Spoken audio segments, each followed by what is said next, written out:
Sasamahan niyo ako ngayon sa ating duty as a camera receptionist.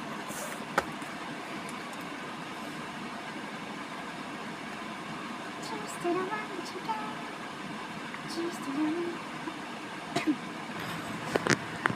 So, yun na nga mga Kemerut. 1 year and 1 month na pala ako dito sa aking work. And masasabi kong I am so lucky na din. Kahit hindi ganun kalakihan yung sahod. Pero yung mental health mo naman ay solid. Kumbaga, walang toxic.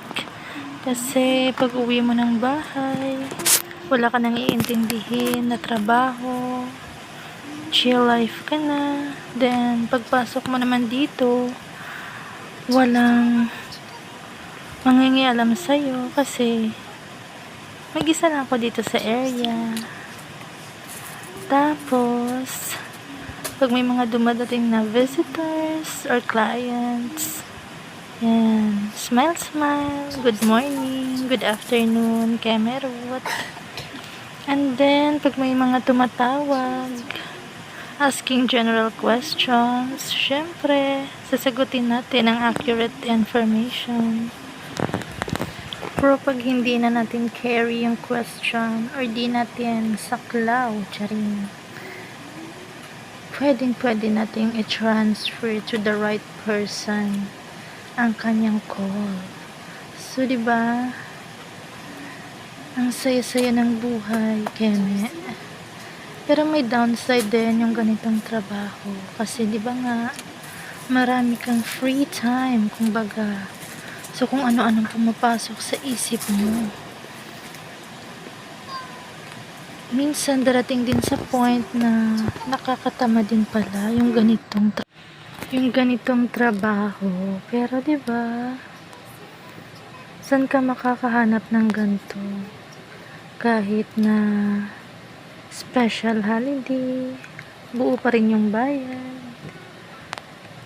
may service pa pauwi, nakaupo ka lang, naka-aircon, Keme. Kaya parang hindi ko din siya mabitaw-bitawan. Kasi siguro nga this is my comfort zone, charis. And I am also very lucky to have this kind of work. No stress. At meron na din pala akong anak, mga Kemerut, na 9-year-old. Kaya hindi din ako pwedeng mag night shift. At saka ayoko din nung paiba-iba yung schedule.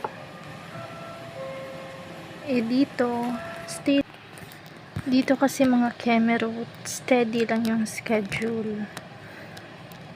Kaya goods na good siya sa akin. Sa katulad kong mami, charing. Ang problema nga lang, yung aking junanak ay